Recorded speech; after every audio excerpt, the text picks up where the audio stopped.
"You don't belong here, Barbie. Go back to wherever you came from." That's what they said, loud enough for the whole cafeteria to hear. They laughed when they knocked her tray to the floor. They smirked when her books went missing. They thought she was soft, easy, but what they didn't see was how she moved like someone trained, how her silence wasn't fear, it was discipline. And when they pushed too far, she reminded them she was trained by a real soldier. She would never start the fight, but she would always finish it. Welcome to Grateful Stories, where tales of compassion and kindness are told. Let's uncover what really happened. Clearwater was the kind of town where people didn't just recognize each other, they remembered birthdays, asked about your parents, and nodded from across the street like neighbors should. Nestled in the pine-covered hills of Western Oregon, it was a town where change came slowly and newcomers were always noticed. On the third Monday of September, Clearwater High welcomed its newest student, Emily Carter, 17, quiet, and in a way that stirred things instantly beautiful. She had transferred from San Diego just 2 weeks after her mother passed. The move had been sudden, but not spontaneous. Her father, David Carter, had retired early from the Marines, a man of principles, precision, and very few wasted words. After losing the love of his life, he packed up what remained of their world and moved his daughter north, looking for peace, or maybe just somewhere quieter to grieve. Emily arrived wearing jeans, a clean white shirt, and a navy canvas backpack faded from years of use. No makeup, no jewelry, no effort to stand out. But she did. By third period, half the junior class knew her name. By lunch, the senior boys had already made their bets. She walked with a calm that wasn't timid. Her steps didn't hesitate, but neither did they seek attention. It was the kind of composure that came from something deeper, something trained, and someone noticed. Across the lunchroom, Chloe Henderson narrowed her eyes. Homecoming queen 2 years running, captain of the cheer squad, and, until 10 minutes ago, the undisputed social gravity of Clearwater High. Chloe's eyes flicked toward her boyfriend, Derek Whitmore, as he stared a little too long. Derek was tall, athletic, and dangerous in the way confident boys in small towns sometimes are. His last name carried weight. His father owned half the dealerships in the county. He was used to being the one who got attention, not losing it. "She's new," Chloe said, loud enough for the girls at her table to hear. "She won't last." Jake Travis and Tommy Graves, Derek's shadows since middle school, chuckled on cue. Across the cafeteria, Emily stood in line with her lunch tray, unaware that a slow-moving storm had already begun to form. She wasn't just pretty, she was disruption. And in a school where social hierarchies were ancient, disruption wasn't welcome. After paying for her sandwich and apple, she scanned the room. Every table seemed claimed not physically, but with a kind of invisible flag that read, "You don't sit here." She didn't flinch. She didn't retreat. She simply walked toward an empty table near the windows. Halfway there, Derek stepped into her path. Well, he said with a slow grin. Someone skipped orientation.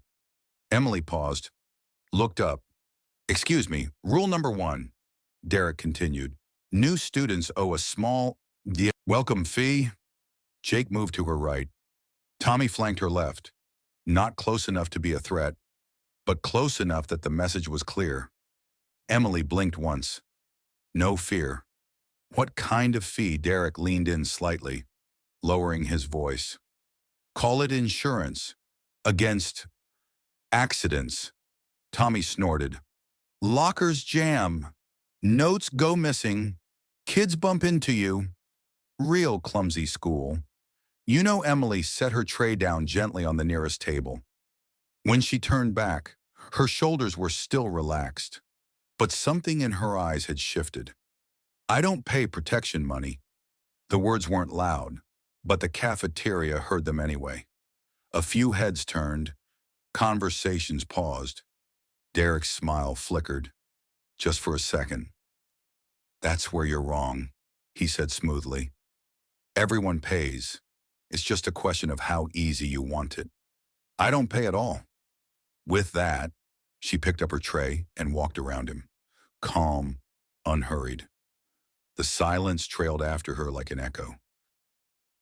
Jake muttered something under his breath. Tommy looked like he wanted to laugh but wasn't sure how. Derek just stood there, frozen longer than he wanted to be, then called after her, "This isn't over." Emily didn't look back. She sat down, unwrapped her sandwich, and took a bite. From across the room, Brandon Hale Jr., honor roll, usually invisible, leaned toward his friend and whispered, "She has no idea what she just started." But he was wrong. Emily knew exactly what she'd started. She just wasn't scared of it.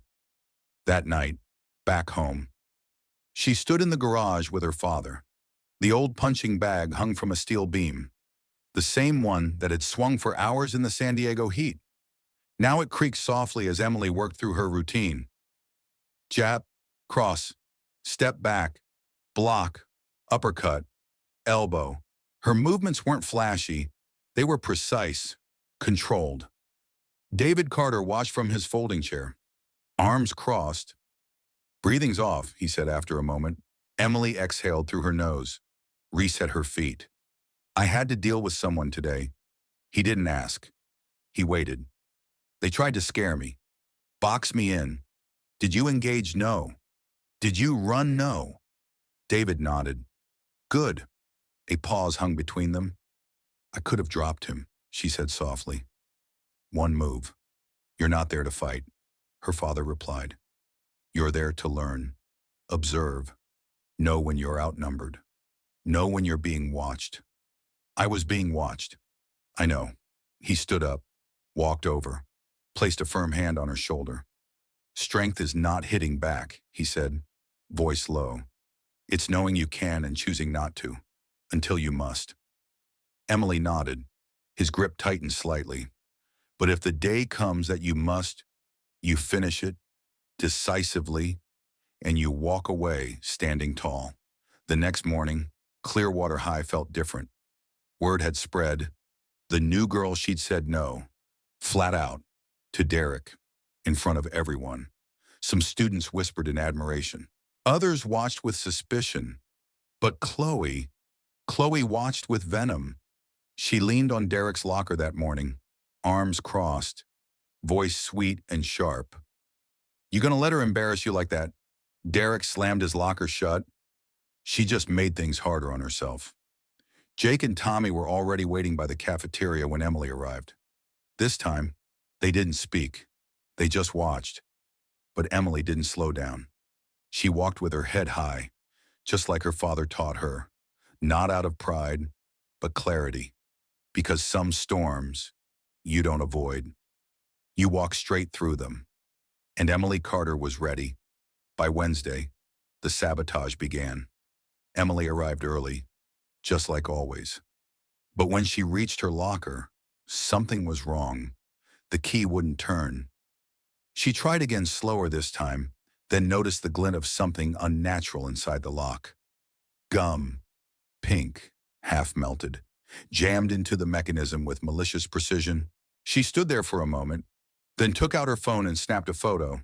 The janitor walked by, noticed her expression, and offered to help. "Some kids think they're funny," he muttered, working at the mess with a scraping tool. "Don't let them get to you." Emily just nodded. She was already making mental notes: time, angle, witnesses, second period. She reached into her backpack to grab her notebook. Gone. It had 3 days' worth of biology and history notes. She checked again. Nothing. As she walked through the hallway, she spotted Jake Travis holding up a familiar spiral-bound pad, reading it aloud in a sing-song voice. "Look at this penmanship. So neat. Someone thinks they're smarter than the rest of us."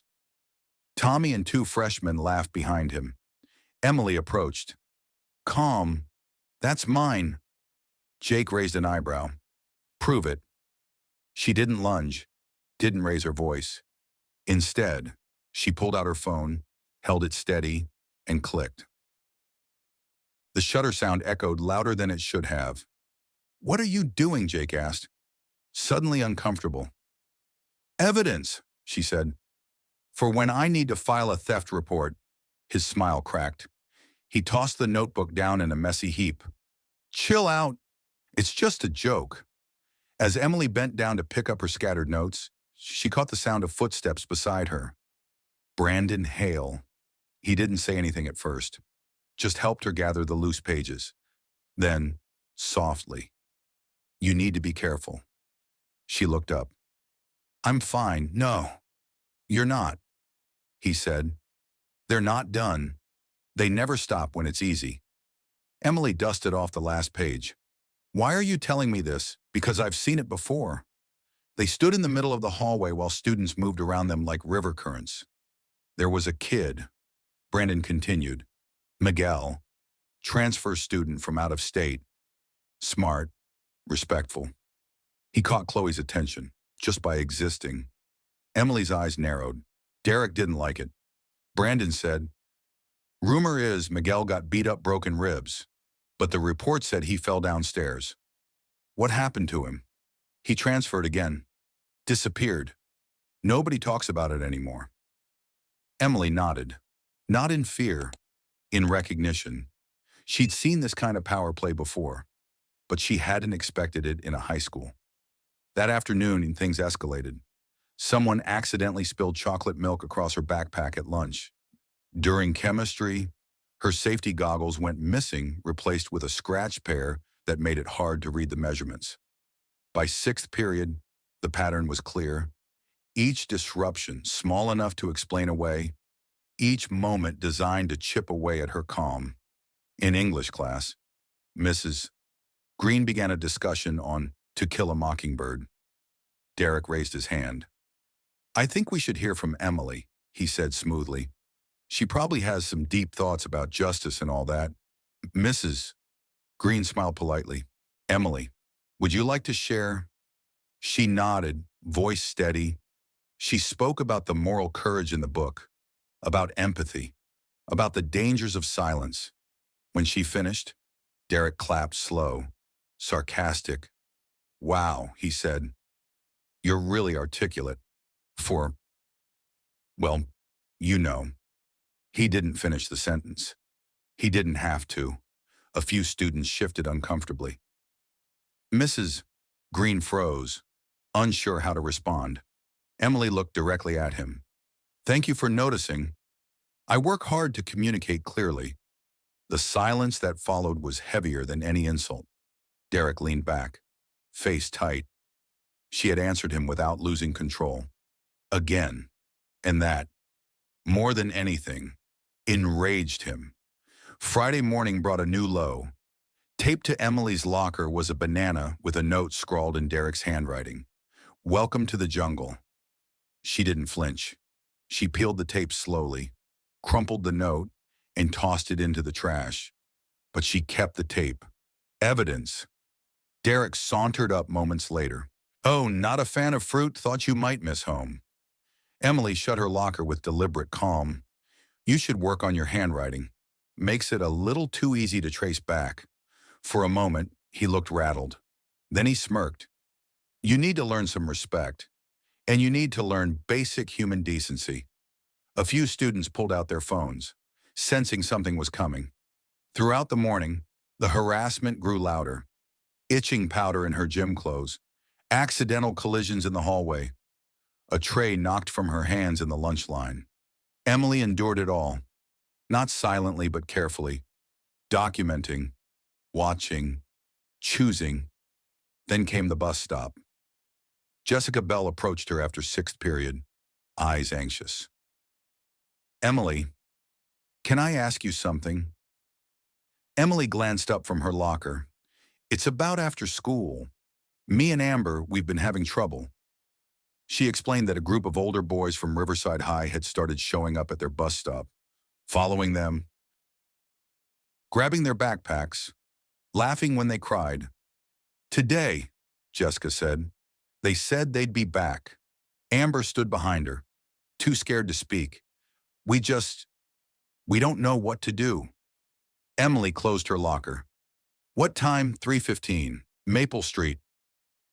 They waited at the stop that afternoon, Jessica on edge, Amber fidgeting, Emily calm and still. At 3:22, a dented Camaro pulled around the corner. Three boys stepped out, loud and cocky. Brad, Connor, Tyler. They hadn't expected company. Brad looked Emily up and down. "Who's your new bodyguard? Just someone who believes in boundaries," Emily replied. Connor cracked his knuckles. Tyler smirked. They closed in. Emily didn't flinch. When Tyler reached toward Amber's shoulder, Emily moved. Fast, precise, controlled. She grabbed his wrist, twisted it away, stepped in with a firm block. He stumbled back, cursing. Connor lunged. Emily pivoted, ducked low, swept his leg. He hit the ground with a thud. Brad froze, then charged. Emily sidestepped, used his momentum, sent him sprawling. Phones were already out. Jessica caught everything on video. Tyler, now furious and humiliated, shouted, "You're dead. I'm calling the cops." "Go ahead," Emily said, calm. "Tell them how 3 high school boys tried to corner 2 girls and got stopped." By that evening, the video had been shared hundreds of times. By morning, thousands. "Girl defends classmates at bus stop," read one caption. She stood up when no one else would.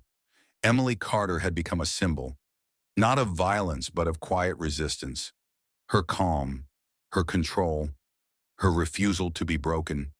Even students from other districts began messaging. But with the attention came danger. Derek and Chloe watched the video, side by side, faces pale and tight. "She's making us look like amateurs," Chloe hissed. Derek stood in silence. Then slowly, carefully, he began to draft a plan. "If she wants to play the hero," he said, "let's show the world what kind of villain she really is. Because if they couldn't beat her with insults or traps, they'd go bigger, they'd go legal, and they'd make her fight where her fists wouldn't matter." The Monday after the video went viral, the mood at Clearwater High had shifted.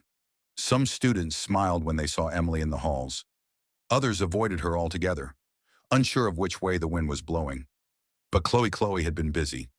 She'd spent the weekend orchestrating the most calculated move yet, and Derek was finally listening.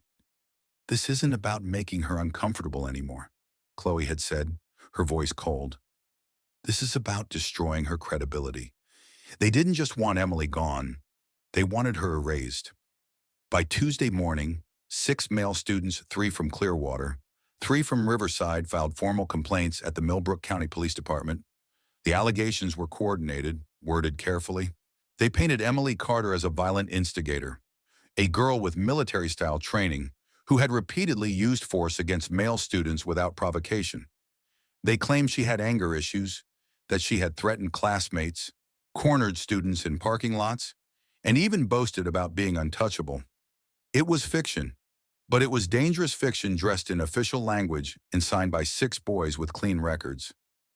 By Wednesday morning, Principal Sharon Miles received a call she didn't expect. It was from Sergeant Hayes of the local police department. "We need to speak to Emily Carter, preferably today. Her presence is required for questioning." Emily was called to the office during 3rd period. When she walked in, 2 uniformed officers stood waiting. Principal Miles sat behind her desk, looking pale. David Carter was already there. He had been contacted as a guardian and had arrived in less than 15 minutes. His eyes met Emily's as she entered. He was calm, but underneath, something was simmering. "Emily Carter," Sergeant Hayes began, "we need to ask you to accompany us to the station. You're not under arrest, but 6 formal complaints have been filed against you." Emily didn't flinch. She turned to her father. He nodded once. "We'll cooperate fully," David said, "but we're not saying a word without legal counsel." As they left the office, the hallway buzzed like a beehive disturbed. Students whispered, phones came out. Someone muttered, "She's in trouble." But Emily walked with her head high. She had done nothing wrong. At the station, their court-appointed lawyer, Ms. Elaine Brooks, met them in a small conference room. She was sharp, composed, and had already reviewed the complaints. They're trying to frame you as the aggressor. She said, it's textbook retaliation. Emily told her everything. Every incident, every video, every documented moment of harassment. Ms. Brooks took notes silently, occasionally nodding. You've done an excellent job keeping records, she said. That's going to help us. But this will go beyond facts. They're playing a public narrative now. Outside the police station, word spread fast. Jessica Bell was the first to post. They're trying to charge Emily for defending us. This isn't justice, it's revenge. Brandon Hale created a group chat. Within hours, it had over 200 members. Students began uploading their own videos, their own stories. Amber shared screenshots of text messages from the Riverside boys, messages laced with threats and innuendo. Dozens of classmates wrote statements detailing how Emily had never been the aggressor, only the one who stood up when no one else would. They called it justice for Emily. The school responded with silence. Principal Miles was caught between lawsuits and a media storm. Some parents demanded Emily's expulsion. Others called emergency meetings and began drafting letters of support. Clearwater High was divided, but Coach Daniels, he didn't hesitate. He stood up at a staff meeting that Thursday afternoon, his voice firm. You want to punish the one person who actually made our students feel safe. Shame on all of you. He refused to shut down the self-defense program Emily had helped start. If this school had listened to complaints before, he added, we wouldn't be here. By Friday morning, over 20 students had signed official declarations supporting Emily. They met in the library after school organized. Nervous, but determined, Brandon stood at the front of the room. No exaggeration. He told them, just the truth. That's all we need. Jessica handed out copies of her bus stop video, unedited. Amber distributed printed statements of their experience. Miss Brooks, now fully on board, had started preparing for the possibility of a hearing. It may not go to trial, she said during a late-night call with David Carter, but we should assume it will. David sat at the kitchen table, staring at his daughter. You good? He asked softly. Emily looked up from her notes. I'm ready. You don't have to prove anything to them. I know, she said, but I want to. That night, Chloe met with Derek and the rest of their group in the back booth of a local diner. The air was thick with unease. This is getting out of hand, Jake muttered. People are starting to doubt our story. They won't if we stay consistent, Chloe snapped. We already filed. We just have to write it out. But what if it goes to court? Tommy asked. What if the videos come out? Chloe leaned forward. Then we deny. We cry. We say we were scared. People believe the ones who look like victims. Derek didn't speak. He just watched the door. His jaw clenched. The storm they'd started was getting bigger than them. Back at school, the atmosphere had changed. Some teachers had begun pulling students aside, asking if they were okay. Coach Daniels held quiet one-on-one meetings with anyone who had signed a support statement. Tell the truth. That's all that matters, he said. Principal Miles, meanwhile, found herself caught in a tidal wave of emails, calls, and growing media interest. She wasn't a bad administrator, but she had waited too long to act, and now the school board was watching closely.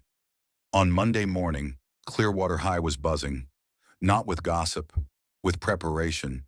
Students had printed justice for Emily flyers. Others wore small navy blue ribbons, a quiet show of support. Even teachers had begun whispering about staff union protections, just in case they were forced to choose sides. That afternoon, Ms. Brooks met with Emily and her father in the kitchen again. The district is holding a closed disciplinary hearing, she said, Wednesday at noon. They're calling it a conduct review, but it's a trial in everything but name. David nodded. We'll be there. You won't be alone. Ms. Brooks added, Brandon, Jessica, Amber, and nearly 20 other students had volunteered to testify. Even Coach Daniels had submitted a formal statement. Privately, Ms. Brooks had reached out to the district's legal counsel. Your school board is scared, she told Emily. They know if they back the wrong side here, they're done. Emily listened in silence, then finally said, "Good." The night before the hearing, Emily couldn't sleep. She stood in the garage, wrapping her hands with tape. The punching bag swayed gently. She didn't hit it. She just stood there breathing. In, out. Her father came down quietly. He watched her for a long moment, then said, "You didn't pick this fight." "I know, but you never ran from it either." She nodded once. "I'm proud of you," he said. Then he wrapped her in a hug, brief, strong, and steady. At 11:52 a.m. the next day, they walked into the district hearing room. Emily, David, Miss Brooks, behind them, a quiet wave of students, teachers, and even a few parents. Derek was already seated with his lawyer, a sharp-suited man with cold eyes. Chloe wasn't far behind. The board members sat at a long table, their expressions unreadable. The hearing began. Ms. Brooks stood with her notes, calm, precise. She presented video evidence, witness statements, timeline breakdowns. Then the students began to speak. One by one, they told their stories. Brandon spoke about the hallway threats. Amber talked about fear, about helplessness. Jessica cried but didn't falter. Then Emily stood. She didn't cry. She didn't tremble. "I never wanted attention," she said. "I just wanted peace. I tried to avoid them. I reported what I could. I stayed silent until silence became a weapon against me." Her voice didn't shake. "But I never attacked anyone who wasn't already hurting others." When she finished, the room was still. Even Chloe looked uncertain for the first time. The board called a brief recess. When they returned, their decision was unanimous. No disciplinary action would be taken against Emily Carter. Further investigation would begin into the validity of the 6 complaints and possible perjury charges. The room didn't erupt. It exhaled. David placed a hand on his daughter's back. She stood taller than she ever had. Not because she won, but because she never backed down. 2 weeks later, the case of Clearwater School District versus Emily Carter moved beyond the school board. Due to public attention and legal pressure, the county scheduled an official hearing, a formal trial held at the Millbrook Municipal Courthouse. Judge Linda Pearson, known for her no-nonsense demeanor and deep sense of fairness, was assigned to the case. The courtroom was packed. Students sat shoulder to shoulder on benches meant for half their number. Parents stood in the back, arms crossed, eyes wary, and outside, local news vans lined the street. The atmosphere was tense but quiet. Everyone knew this wasn't just about one girl anymore. This was about who had the right to feel safe in a school. The hearing began with the prosecution. Derek's lawyer, Mr.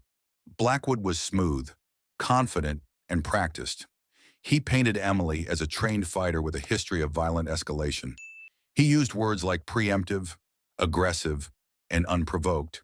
He emphasized that the complainants were non-confrontational boys who felt cornered. Emily sat still as the claims were laid out, but not once did she look away. When it was their turn, Miss Brooks stood with calm precision.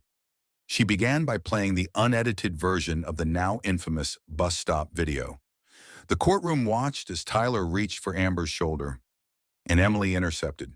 No fist thrown until the boys advanced. No attack until they invaded space. No threats, only clear, measured responses. Next came the hallway footage, snippets collected over weeks. Emily's locker jammed, books missing, milk dumped. Each moment was small, but together, they told a story. Then came the students. Brandon, Jessica, Amber. One by one, they testified, not just about what had happened, but what it had meant. "I used to hide during lunch," Jessica said softly. "Now I help others speak up." "She protected me," Amber added, "when no one else would." Brandon's voice was firmer. "Emily didn't cause chaos. he said. She disrupted it. Coach Daniels stepped forward as the final witness. I've taught at Clearwater for 12 years, he said, and I've never seen a student do more to improve our school's safety than Emily Carter. He looked directly at the judge. She didn't start a fight. She started a movement. Mr. Blackwood tried to object. He tried to question the timing of the videos, the credibility of the students, but the room had already shifted. And then Emily took the stand. She wasn't dramatic. She didn't cry. She simply told the truth. I didn't ask for any of this. She said, I tried to stay quiet. I tried to endure it. But there comes a point when silence becomes permission. Her voice didn't shake. And I won't be the person who stays silent while others are being hurt. The courtroom fell into a long pause when she finished. Even Derek looked down. Even Chloe stopped smirking. Judge Pearson called a recess. 30 minutes later, she returned with her decision. Her voice was calm, clear, and final. After reviewing all evidence and testimony, this court finds Emily Carter not guilty on all charges. Murmurs rose in the room. A few clapped before the judge raised a hand, but she wasn't done. In addition, she said, I am recommending that the district attorney pursue potential charges of perjury against the original complainants. She turned her gaze toward Derek and his lawyer. And I am forwarding documentation to Clearwater School District regarding student misconduct, falsified reports, and coordinated harassment. Her gavel hit the bench. The case was over. But for the students of Clearwater, something new had just begun. Chloe Henderson was suspended indefinitely. Her involvement in organizing the false reports couldn't be ignored. Derek and his friends were placed under formal investigation. Some received probation, others were transferred to alternative programs, but the damage to their reputations was permanent. Meanwhile, the students who had supported Emily weren't done.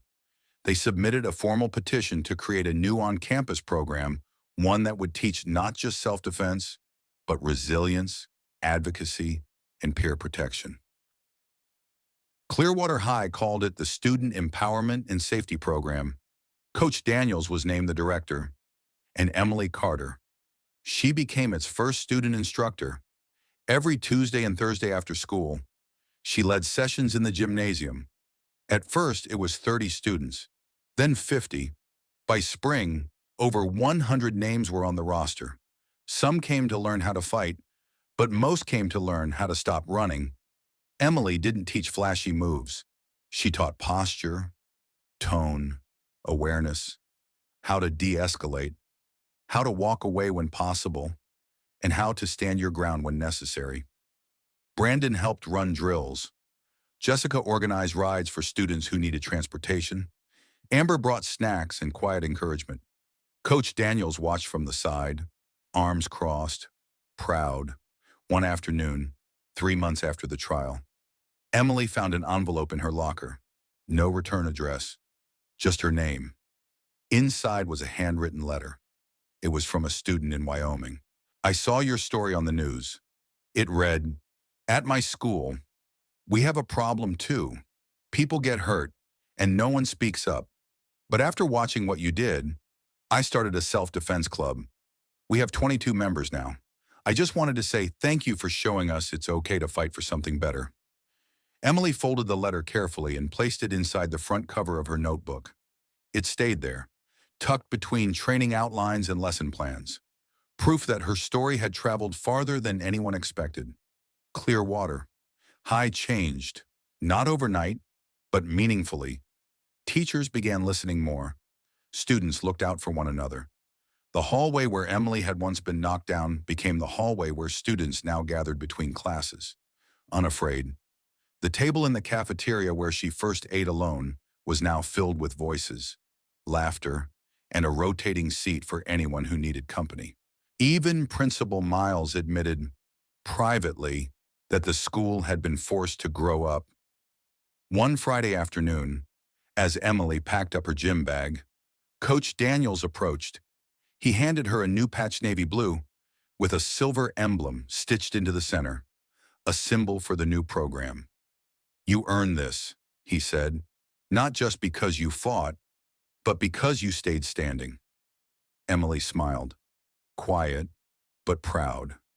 That weekend, she walked through the halls one last time. She paused at her old locker. She looked down the hallway where Derek had once cornered her. She remembered the spilled milk, the laughter, the cameras, and she remembered walking away unshaken. Because the fight had never been about fists. It had always been about dignity, about choosing not to fold. She walked past a group of freshmen practicing their stances in the courtyard. Jessica waved from the bleachers. Amber gave her a thumbs up. Brandon was setting up cones for a new awareness drill. The sun caught the windows just right, spilling gold across the floor. Emily paused, breathed it in. She hadn't planned to become a symbol. But sometimes, the world doesn't ask. It pushes, and you either break or rise. She walked toward the exit, backpack slung over one shoulder. Outside, a spring breeze stirred the flags on the school lawn.